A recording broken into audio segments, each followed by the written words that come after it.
Buenos días, bienvenida doctora Victoria Prado a Punto de Partida. El programa de hoy es un programa muy interesante porque vamos a hablar de la voz.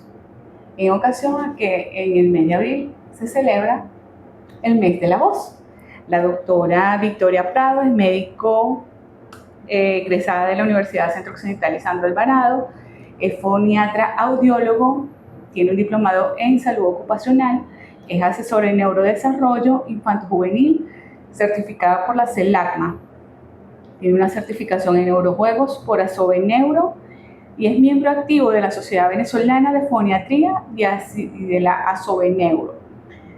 Doctora, bienvenida. Gracias. Bueno, feliz de estar aquí, de conversar acerca de la voz. Ajá. No solamente la voz que nos hace comunicarnos, sino de esa voz que también tenemos en nuestro interior y que es el reflejo, por supuesto, de todos nosotros los seres humanos. Ajá. ¿Por qué es importante cuidar la voz? Bueno, lo primordial es que todas las personas que trabajan con su voz la usan como un instrumento diario, por supuesto, de sustento. Entonces, cuidarla hace que, por supuesto, se convierta en un recurso que vamos a tener para toda la vida. Además de ello, pues todas las personas necesitamos comunicarnos y para comunicarnos necesitamos utilizar nuestra voz. Sabemos que hay instrumentos de comunicación que no necesitan expresarse, ¿ok? En forma de voz. Pero en este caso, haciendo alusión al Día Mundial de la Voz, que es el día 16 de abril, entonces vamos a conversar acerca de ese instrumento precioso, preciado y que tenemos que cuidar para que podamos tenerlo en el transcurso de toda nuestra vida. Muy bien. La voz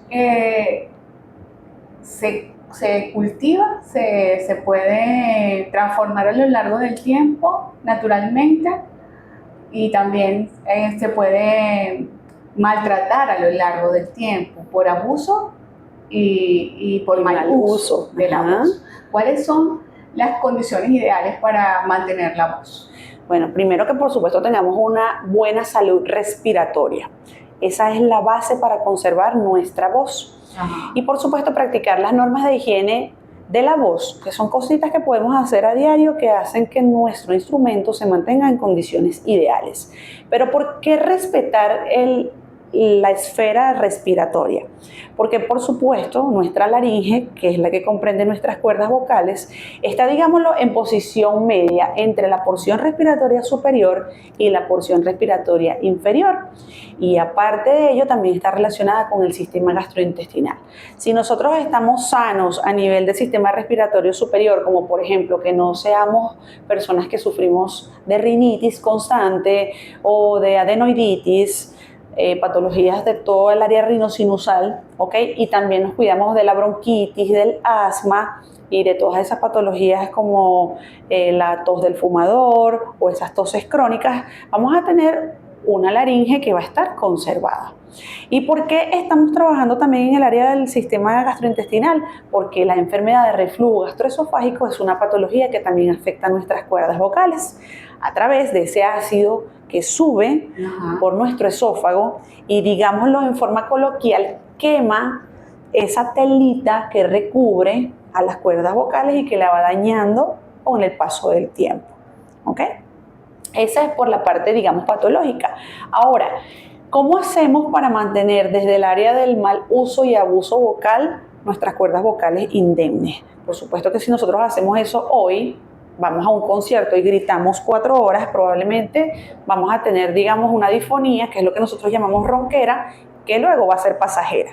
Pero si nosotros somos unas personas que todos los días gritamos, cantamos gritado, tenemos una pérdida auditiva, tenemos mal retorno y hacemos mal uso de nuestras cuerdas vocales con el paso del tiempo, eso les va a ocasionar alteraciones que luego van a ser irreversibles.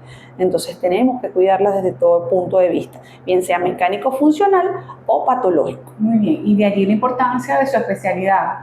Así es. Porque generalmente uno escucha problemas gástricos, bueno, al gastroenterólogo y problemas respiratorios al otorrino, pero su especialidad es más concreta y une como que ambas partes. La importancia de mantener una conexión respiratoria de oído, nariz y garganta, pero también con la parte del sistema gastrointestinal, sí. Lo que pasa es que nosotros creemos que nuestras cuerdas vocales son simplemente para hablar y realmente no es así. Nuestras cuerdas vocales trabajan 24/7, porque nosotros respiramos 24/7. Entonces, si nosotros tenemos un sistema que funciona todos los días, a toda hora, en todo momento, en todo lugar, y que no solamente está asociada a la respiración, en este caso ya se las voy a nombrar, entonces tenemos que saber que ellos se desgastan con el tiempo y sufren ciertos cambios a través de la vida. Ya con eso es suficiente, o sea, para que él tenga un sistema de trabajo y de desgaste. Pero relacionándolo a otros sistemas, como ya les acabo de decir, tenemos el sistema respiratorio y gastrointestinal, pero también trabajan en conjunción con el diafragma, por ejemplo, cuando vas a cantar o cuando, por ejemplo, vas a evacuar, influye en el pujo porque aumenta la presión, ¿verdad?, interna y hace que, por supuesto, tú puedas producir la evacuación. O cuando vas a estar en el momento del parto, que te dicen, no me puje con la garganta, realmente es que tú no realizas el pujo con esa área, tú realizas el pujo empujando ese aire de ese fuelle expiratorio y trabajando con el diafragma para poder trabajar en la evacuación. Entonces trabajamos en la voz y en el canto, por supuesto que están relacionados, en la respiración, en el sistema gastrointestinal, que es la deglución, y trabajamos en la evacuación, el pujo, el parto y el aumento del trabajo de fuerza. Y en el lenguaje. Y también por supuesto en la audición también, porque gracias a que la gente escucha, también puede hablar. Producir el lenguaje hablado, sí señor. Nosotros, para poder producir el lenguaje hablado, necesitamos tener una audición lo más cercana a lo normal. Para producir el lenguaje expresivo, que nosotros lo hacemos por repetición, tenemos que captar, tenemos que decodificar, procesar y reproducir. Entonces también está involucrado en ese sistema. Nosotros tenemos que tener un buen retorno, una buena captación para poder entonces comunicarnos con las personas. Muy bien. ¿Cuáles son las actividades que tienen planteadas en el hospital para el mes de la voz? Bueno, nosotros tenemos, como les dije, el Día Mundial de la Voz es el día 16 de abril. Toda esa semana, realmente todo el mes se llama Mes de la Voz, pero la semana en donde está incluida el 16 de abril, desde el lunes hasta el viernes 17 de abril, vamos a tener actividades tanto de consulta como de charlas diarias sobre cuidados de la voz y algunas patologías sencillas de la voz para todas las personas que asistan al servicio. ¿Este servicio dónde queda? Queda en el segundo piso del área de consulta externa del hospital pediátrico. ¿Okay? El servicio es para todos, es para niños y adultos. Hay un solo foniatra para todos. ¿Okay? No es foniatra de adultos ni foniatra de niños, es para todas las personas. Y obviamente pues vamos a tener varias actividades de exploración de cuerdas vocales, consulta y algún tipo de patrones de cómo cumplir en el día a día de que tu voz pueda mantenerse en las mejores condiciones. Muy bien. Ahora bien, en su consulta, ¿cuál es el común denominador de los pacientes? ¿Por qué acude la gente a la consulta de foniatría? Bueno, en la consulta de foniatría el común denominador es la pérdida auditiva. ¿Ok? No estamos muy lejos de haber celebrado el Día Mundial de la Audición, que este año se celebró el 3, o todos los años se celebra el 3 de marzo, pero este año fue muy puntual en trabajar acerca de la generación de relevo, que en este caso son los niños. Y tenía un lema muy bonito en el cual se enfocaba, que era de las aulas a las comunidades. ¿Por qué? Porque nosotros debemos trabajar en esta generación que poco a poco está perdiendo la audición a más temprana edad. Tenemos un mundo en el cual convivimos con una contaminación sónica muy elevada, el uso de audífonos, la asistencia, por supuesto, a conciertos, toda la tecnología, y todo eso está haciendo que, si antes nosotros teníamos una pérdida auditiva que comenzaba a los 60 años, que digamos es en los adultos mayores, actualmente está empezando a los 40. Y los niños pequeños a los 15, 16, 17, 18 años ya tú puedes encontrarles pérdida auditiva.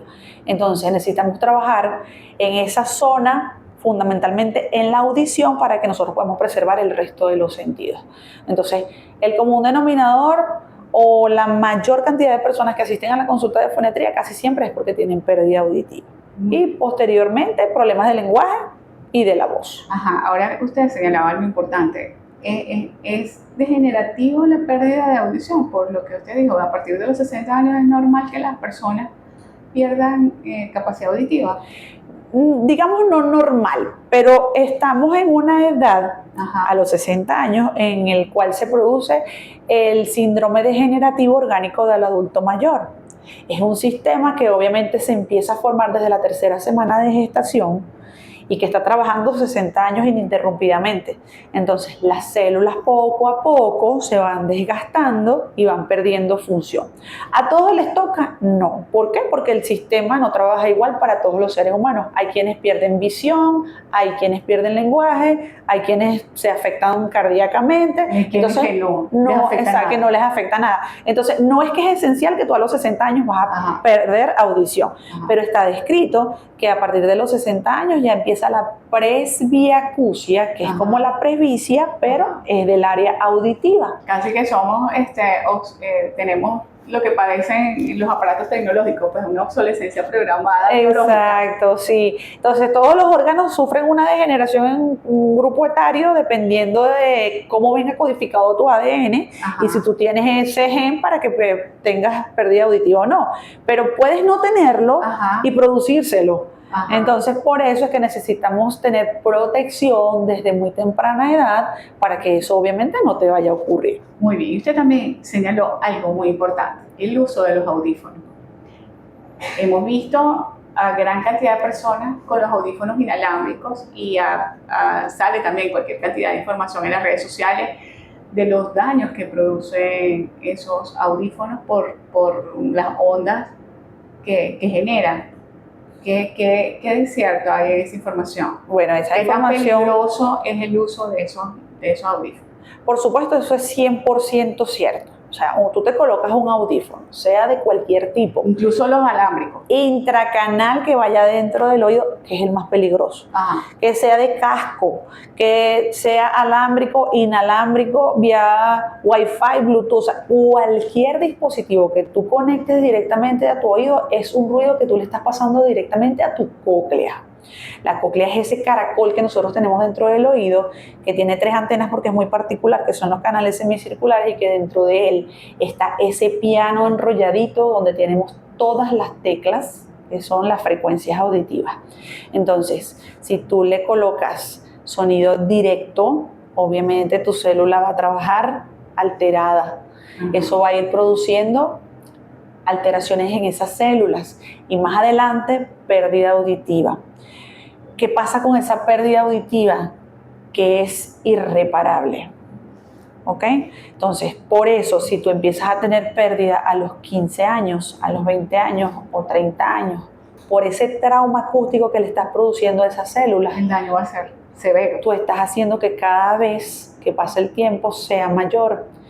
Y las células auditivas no tienen capacidad regenerativa. Una célula auditiva que muera es una célula que ya no la puedes recuperar. Entonces, puedes recuperar conexiones nerviosas célula a célula, puedes recuperar trabajo de neuroplasticidad cerebral, pero no puedes recuperar células auditivas. Por lo menos no en este momento está descrito. A lo mejor la ciencia más adelante nos lleve a que podamos hacerlo, pero en este momento no tienen capacidad regenerativa. Y por eso actualmente se le llama el recurso natural no renovable.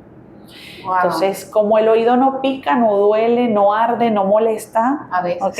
Exacto. Entonces, nadie le pone cuidado hasta que llega el momento. Entonces, pero en ese momento que ya llegó y que el oído te está gritando auxilio, es porque algo ya sucedió. No debemos ni permitir que eso llegue, ni causarle que llegue antes de tiempo. ¿Y cuál sería el dispositivo más recomendable o el menos dañino, el menos tóxico? El menos dañino es el de casco, que es así grande, ¿verdad? Que tú te lo colocas, pero hay una regla actual que nos habla del 60-60. ¿Ok? ¿Cuál es esa? Puedes utilizar el dispositivo durante 60 minutos a 60% de la capacidad que tenga de volumen. Ajá.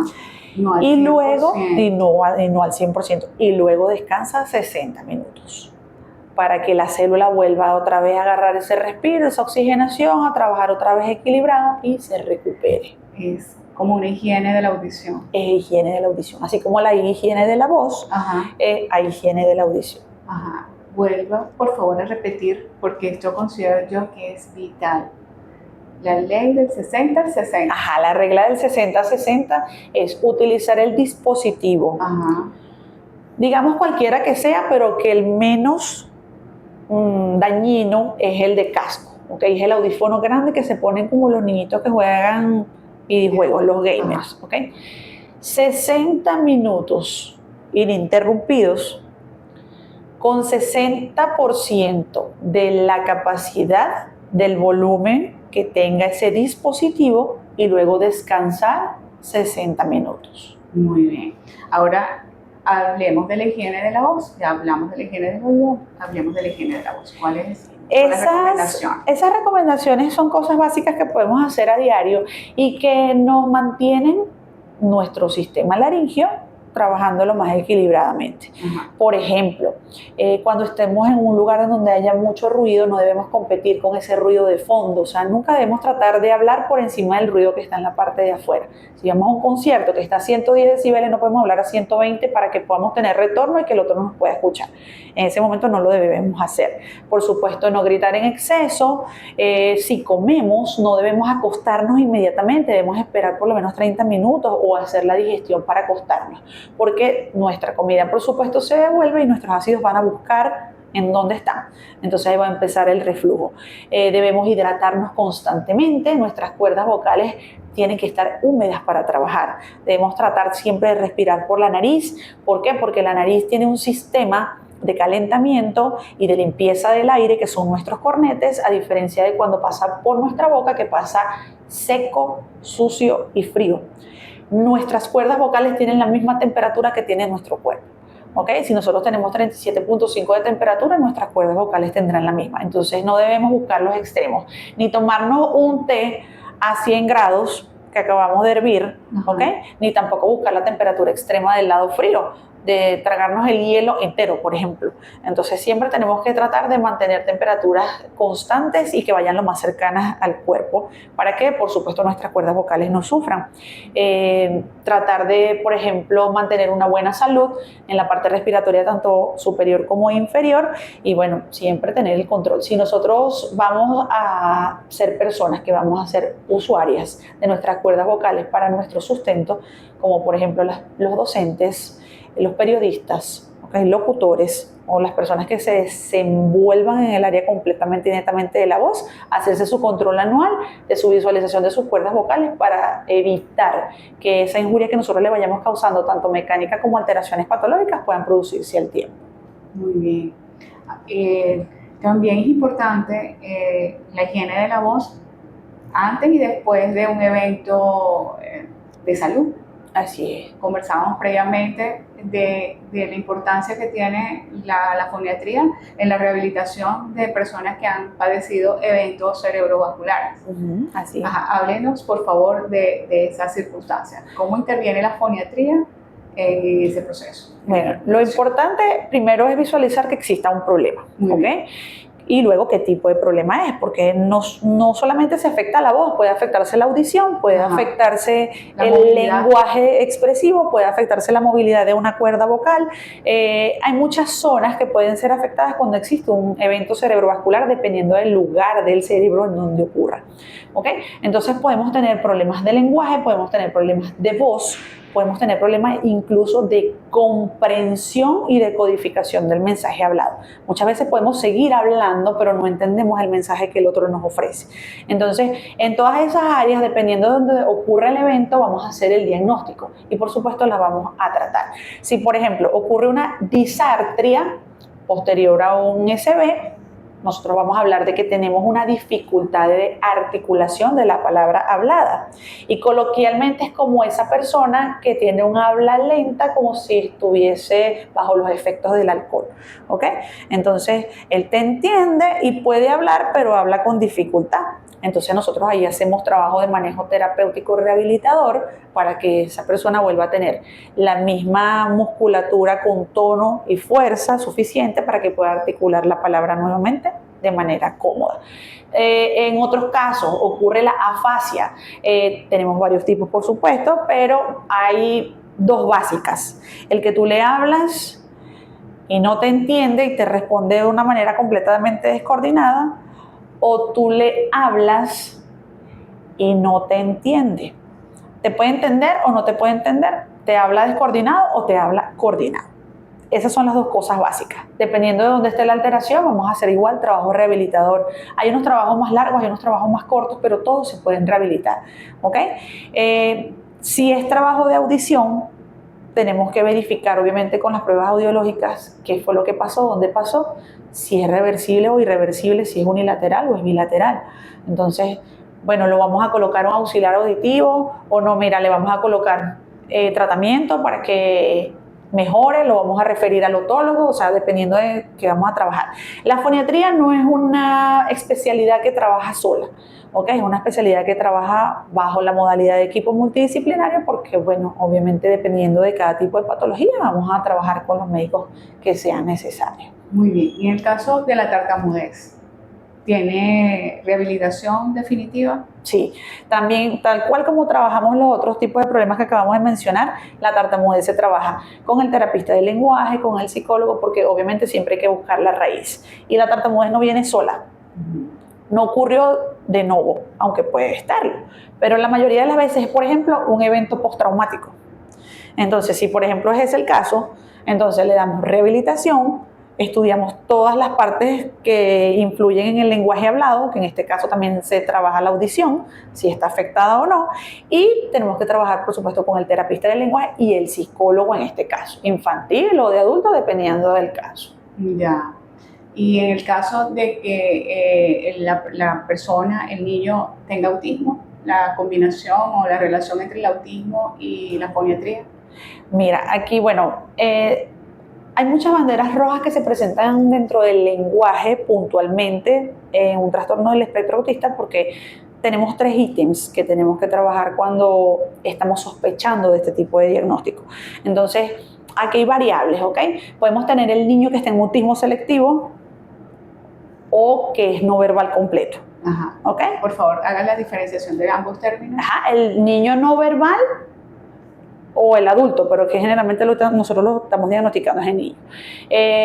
El autismo no verbal es aquel que no produce ningún tipo de palabra, ni siquiera sílaba, nada. No emite sonido. No emite sonido, puede ser con la garganta, o gritos, que se llaman sonidos inarticulados y gritos, pero no se comunica de una manera, desde ningún punto de vista, fluida con el lenguaje hablado.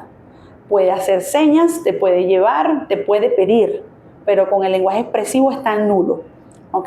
Y cuando hay mutismo selectivo es que con unas personas se comunica y con otras no. A veces te responde, a veces no, dependiendo del entorno o de las personas que estén relacionadas. ¿Ok? Esos son los más complejos. ¿Ok? También está la tartamudez dentro del autismo, puede estar presente o no, igual es rehabilitable.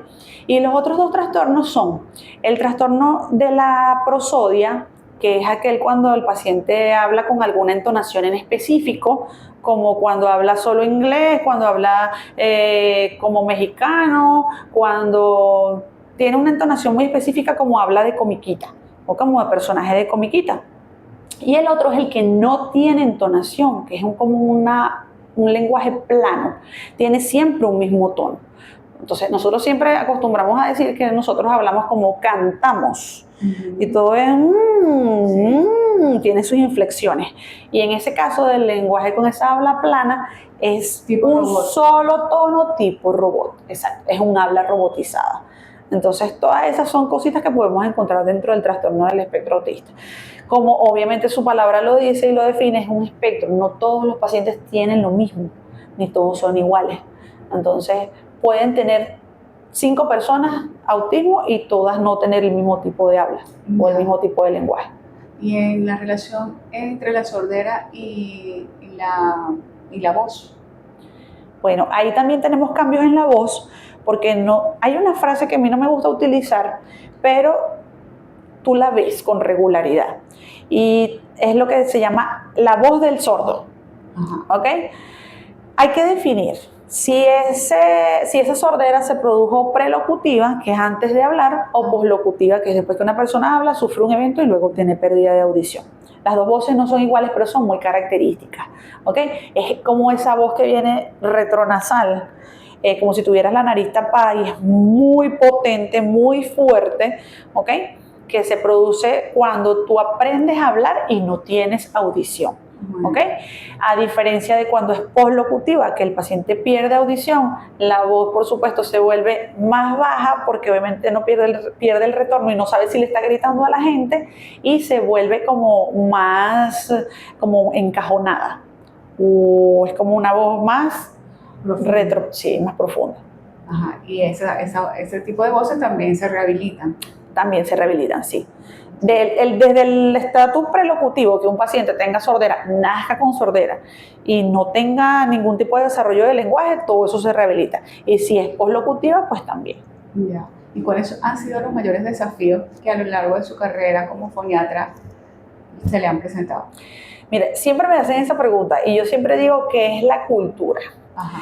Porque ciertamente aquí tenemos muchos ítems que podemos hablar, o sea, economía, socialización, la familia, la escolaridad, o sea, muchas cosas y a todo nivel se produce un desafío, ciertamente en todos está. Pero a veces yo digo que está esa cultura de que si yo no sé, me produce menos preocupación. Entonces a veces hay mamás que saben que sus niños tienen algo, pero no buscan ayuda como para que no le digan lo que no quieren escuchar. Entonces se presenta desde todas las aristas, desde la voz, de la audición, del lenguaje, de la conducta, de la escolaridad, de todo. Si, por ejemplo, un maestro le está diciendo, mire, yo creo que su hija no escucha bien, la pongo en la parte de atrás, habla mucho con el amiguito, si la pongo adelante, bueno, creo que sí atiende y sí me cumple las cosas, pero cuando la llamo a veces no me atiende, tengo que estar cerca, como repetirle varias veces. Entonces la mamá ya está entendiendo, mi hijo tiene algo, pero como que mejor no busco para no encontrar. Claro. Entonces se va perdiendo tiempo valioso, se va perdiendo ese diagnóstico precoz y se va perdiendo esa capacidad de ayudar desde el principio. Puedes ayudar a cualquier etapa de la vida, pero los 7 primeros años de la vida son fundamentales y valiosos en el desarrollo de un ser humano.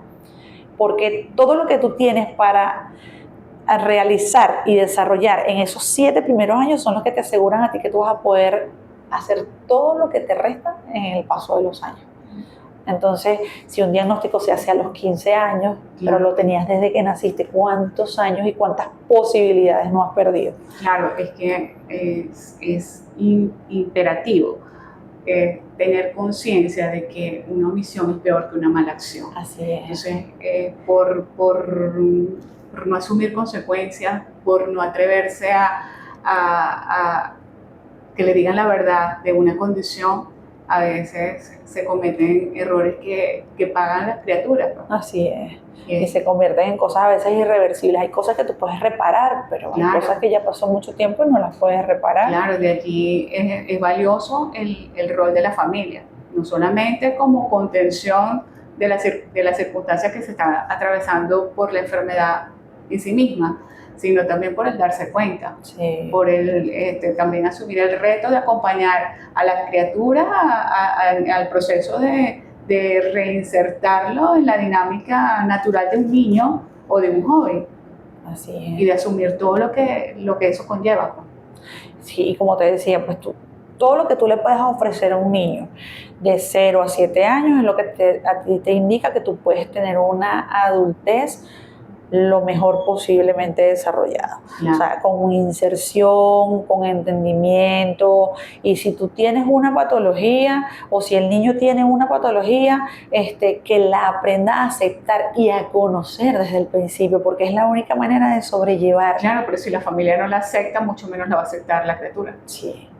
Entonces, Y la misma mirada que va a tener la familia hacia esa condición, la va a tener la persona hacia su propia condición. así es. Entonces, la familia es el punto de partida para que el trabajo que ustedes desarrollan sea fructífero, Así es. de frutos, frutos frondosos, frutos grandes, frutos hermosos. Sí, porque aquí también hay que verle la parte, digamos, de que quien lleva la batuta, como quien dice, dentro de una familia. O sea, el niño no puede ser, el niño no tiene voz, no tiene voto, él no se rige a sí mismo. Exactamente. Entonces, sea el núcleo familiar, desde la forma en que sea, solo mamá, papá, que tenga un representante o de alguna u otra manera, es la persona que lo está guiando. Y Claro. esa guía tiene que ser una guía positiva. Claro.